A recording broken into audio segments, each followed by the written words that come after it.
Hello, this is Lolly, and welcome back to part 2 of a flip through of all my Memory Dex cards. Now, this is my only rotary one. I'm zoomed in, sorry. This is my only rotary one. And now I'm going to try and do this a way that I'm not showing everyone's addresses. This is my birthday Dex. I did a swap a while ago in which I took 30 people, and I sent all 30 of them a card, and they sent me one with their birthday and address on the back. Now look at this one with the little rolly eye. How cute is that? Let's see if I can zoom in a little bit. There you go. Now I started off with August because I was looking for something. So this is how I got my birthday Dex filled. September.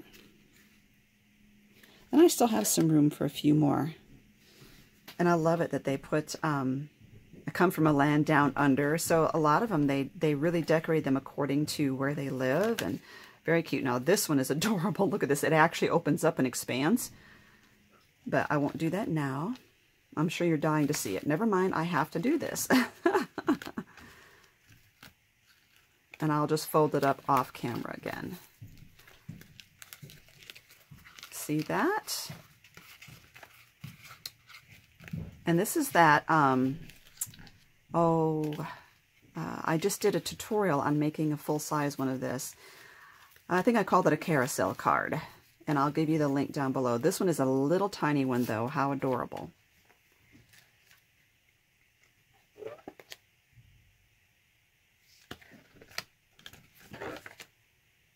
Now keep in mind with these rotary ones, if you make your cards with images that stick out the sides, they bump these rollers, and also they can't be too tall or they hit the ground when they're spinning around. So there is that to consider for people that are using these. With brave wings she flies. Looks like a graphic 45. Now we're into January. Look at this. This is amazing. This one was inspired by my zipper on paper collections, and they put a notebook right in there. This is just amazing.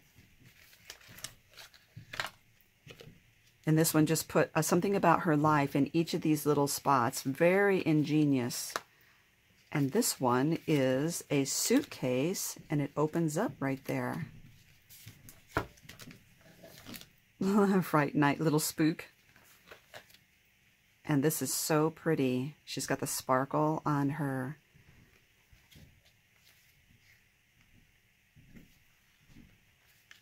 This one's a little stiff. There we go.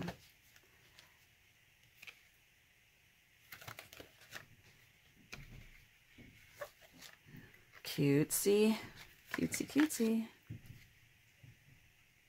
There is nothing special about this card except the person holding it. Now, how precious is that? And it's got this cute little crown there. Believe. The person knew it was my word for the year. Oh, this one has the arrow stuck out here. I had to fold it under and pin it because it was hitting and it wouldn't spin. So I hated I had to do that, but I did. Okay, now we're in July. Cute. And we're back to almost to August now.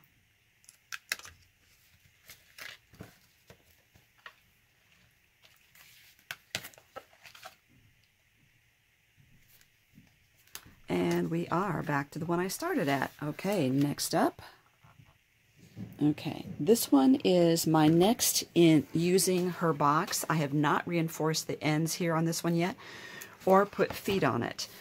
So let me start pulling these out and showing them to you if I can pull them out. Sometimes when we reinforce the bottoms really strong, the cardstock doesn't let it pull out. But look again at the detail in this. Look at her little lace skirt sticking out and lace behind this. This was my cherry file that's in my shop, and so she used that. I love the detail. Okay. Very cute. Really hard to get some of these out. Isn't that beautiful? I just think it's so gorgeous, and I love this burlap paper underneath it.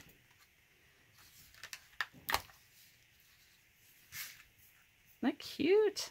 I love it. Love it, love it, love it. And this is also made using my digital image for my camera. I love the way she layered that. Very, very cute. And the film right here. Sending a summer hello. He's so cute. Hello, you. I love that phone. And this is creation. I was playing with making these flowers out of streamers.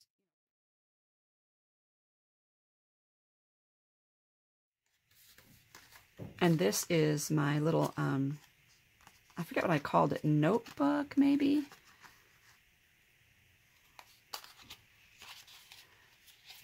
See, I have a file for this as well, and this is like a little notebook where you could really, if you're doing a journal, journal ones, that would be great for that, diaries. I love the interactive ones, and so here's another one. This is my oven, and I have this in my shop as well, this file.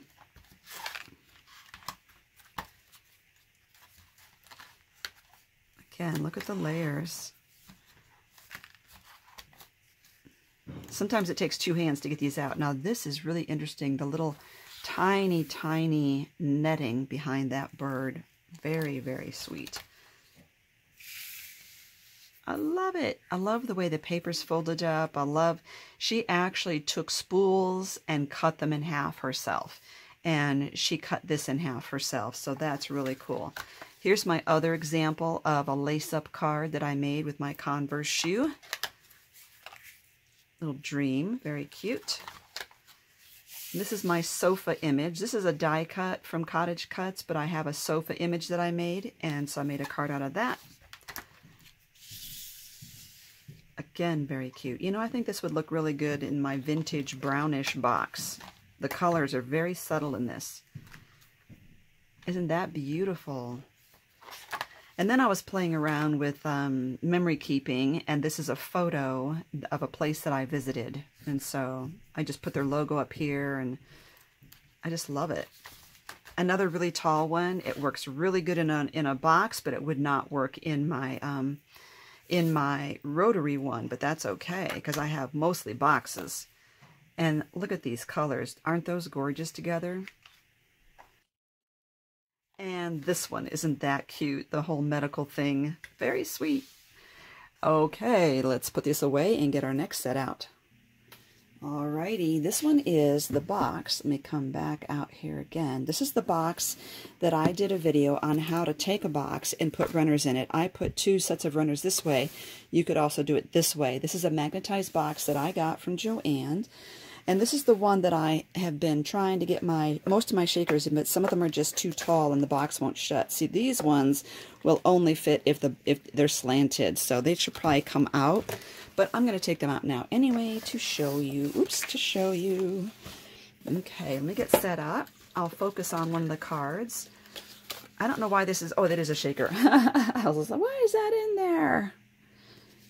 Okay, so this one is from a little packaging I had left over from something. And I had made a challenge that I had been given a lot of die cuts in swaps, and I wanted to use them up. So that was what I made. And look at this. How luscious is that? I'm just a real shaker fanatic. I love them. When life gets blurry, adjust your focus. How cute! And this one, You Are a Star and Dream. This is one of the ones I had made. I know you can't tell, I got this idea from Lori Noonamaker. She had made a file that was just the frame and then images on the inside connected to that frame. And so you would put one piece, this is red, I used red cardstock, and then this white frame around it with the stars here. I think she used other images, but anyway. So, so I just used her idea. I was inspired by her to do that. So the stars are connected to the white frame. You glue it down and then go from there. Here's another one I had made, Adventure Awaits. And this is a coin capsule. But you notice the shape of this one too. It's different. Now look at this again. I keep saying look at this. Look at these windows. Oh my goodness. And there's a film strip right here, and there's a card. Oh, it even comes out, a little tag. Oh, cute. Yeah, it's a little bent from being put in this, so I do need to be conscientious. I think I'm going to have to move all these to somewhere else because they're just too tall and they're getting bent. This is another coin capsule I had used. And I don't want the tops of mine getting bent, so I think I'm going to have to use this for something else. Oh, this just came off. This is a foam thing, and I will glue this back on. There we go. Cute. Oops, get on camera. And then I can use this box for something else. And my original plan for the box had been to use it for journaling cards. Look at that shoe. Isn't that cute? And I love black and white gingham and plaid. Very, very adorable. Friends for a lifetime. Look at how luscious this is. Isn't that elegant? Oops, I'm off camera. Isn't that elegant? And the little pearl necklace. It's just so adorable. And one more in this particular container. And that was the birthday one I was sent. Isn't that sweet? There's two shakers. It's a shaker tag and a shaker back there. Just absolutely gorgeous. So I'm just going to lay them in my box because I don't want to get them crushed anymore.